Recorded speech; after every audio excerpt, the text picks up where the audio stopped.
obviously when you start in the end of June to try to push it, you know, we talk about how history is important, and I tell my students, because they say, well, we study history so we don't repeat the same thing over and over, and I say, hogwash.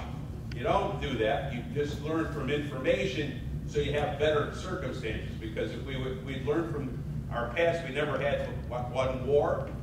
We'd only have one attempt at peace, right? We have one genocide in life. That doesn't happen if we have repetition. We hopefully come with a better set of lenses to look at an issue and try to deal with the issue as it occurs and minimize it. And clearly, yes, starting out 8 weeks later, goofs up Hitler. And the fact that he doesn't have paratroopers, what does that do to him? Nobody dropped behind those lines because you spent them all in Crete trying to drop them on British air bases, and they got shot down. They got shot down before they did ground. Yeah. As far as war is concerned, if every school in the Western world would be made to read the book All Quiet on the Western Front, there would be no more wars, period. Well, I think that one in Stephen Craig's Red Badge of Courage should be obligatory reading for all students, because the same thing. If you were put in possession of that book during Hitler's time, you ended up in a concentration camp. Oh yeah, well they burned those books. They didn't want those books around. Others.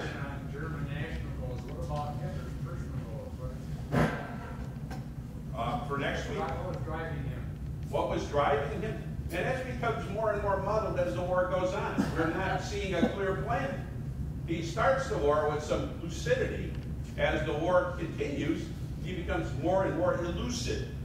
And there's conflicts between his staff, and then we also have this tendency of those trying to win favor with the Führer at all costs. They're looking for the personal aggrandizement as opposed to what? The good strategy, the sound warfare. And let's be honest, he attacks those that come with sound warfare. If it doesn't fit his plan to move forward, he gets upset. And what happens is now, it's just like a bad boss. He tells you to do something, he doesn't care how you do it, just do it. He doesn't care what cost it happens. So what happens? People start shutting down. They figure out the pre-solution is, tell him what he wants to hear, because if you don't, you're gonna get off. So that's what's gonna happen. This is gentleman over here. Yes, sir. Go ahead. Your Honor, I think we checked the record. The Spitfire got all the credit, but the Hurricane had a better kill record. Don't. And we don't even hear about the Hurricanes, which was Britain's other aircraft. Right. Well, we could spend a whole lecture at looking at the airplanes of this battle. You know, we could look at the Henkel bombers, and we could look at all of this. The thing we try to avoid, and this would be good for like topical lectures. I can see this happening in the future, where we have just a discussion of those arms, but you're trying to give an overview. For a course like this, it's a survey. We're kind of giving you the 30,000-foot view. And we want to whet your appetite so you go back home and say, okay, let me check out these airplanes, let me find out about pilot training and this kind of thing, and you'll be better off for it. I'd like to comment on that. We might have something right here in hand. John Stevenson, is John available? John, can you tell us what you brought with us today? So we can look at when we're done here. I am the president of the board of LST 393 Veterans Museum. That big camouflage ship down at the Mart Dock was camouflage, so you probably haven't seen it. We are closed for the winter because if it's 20 degrees outside, it's 18 degrees inside that ship. You don't have it.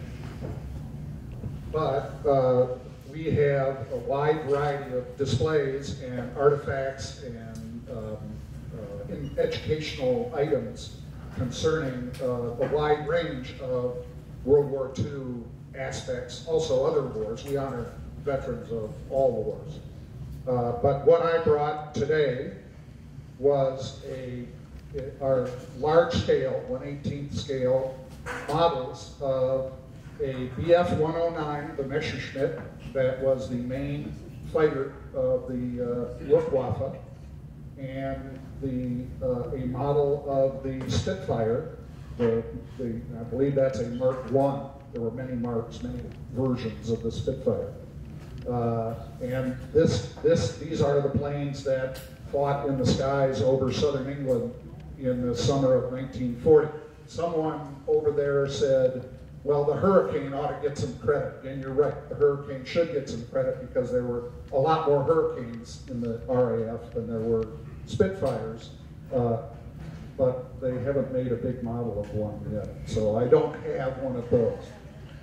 Anyway, these are just displays to give you a look at a 3D look as opposed to on the wall of these airplanes that young men from two different countries, well, many different countries, fought a very close fight. And these were the airplanes models of the airplanes that they used. Thank you very much. And I think what John really demonstrates is the wonderful cooperation with the LST, Silversides, and Frank Marzak, and just the entire community. We are so lucky to have these two great assets in our community, and I just would continue to encourage us to get out and visit these. Other questions or comments or clarifications? I still can't believe that the sailors of that huge landing ship tried to get across the ocean without having anything repaired. And they were halfway across the ocean, had to go back to France to have something done to the ship. And then he made it. Well, those landing ships, you know, large, slow targets, that's what they were.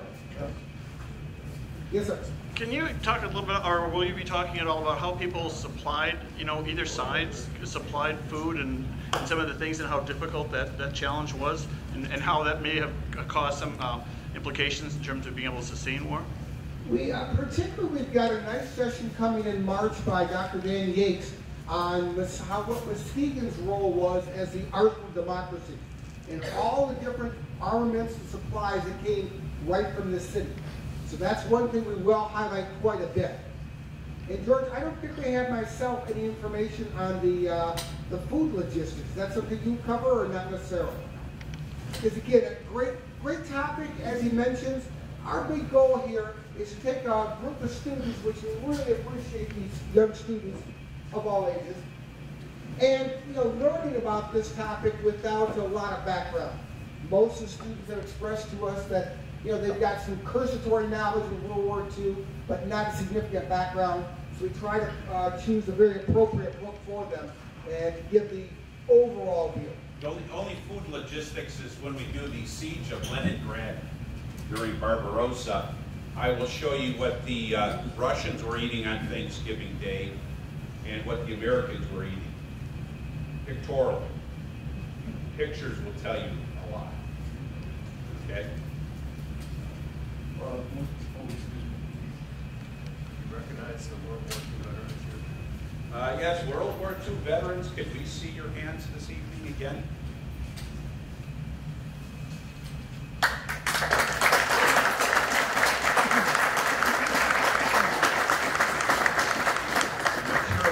Was a little more cooperative, the seats would have been all filled tonight, but obviously, logistically, it's kind of tough out there.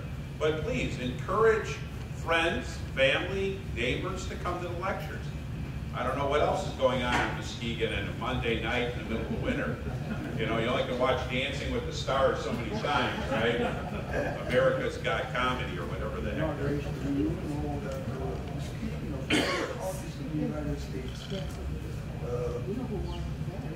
Muskegon County has here made more goods during wartime than any other county in America. I wasn't aware of that. There was 16 gas stations on Ottawa Street. Ottawa Street, that's your state. 16 gas stations. And they manufactured anything from airplanes, tanks, you name it. They made it. Well, most of the older people worked there. Yeah. And we'll hear from Dan Yates when we get to that topic. All right, any other questions or concerns? Please hang around, check out the models. The The bookstore is open in the back. I gather they're ordering up the Keegan book for you if you want to follow along with that. There'll be copies for sale, so please. It's $25 and a wonderful read, so you'll really enjoy this book. Pre-order your book if you'd like. What's the name of it? That'd be the good book to Oh, read. Mark The J. Second World War by John Keegan. It's the British author. Well,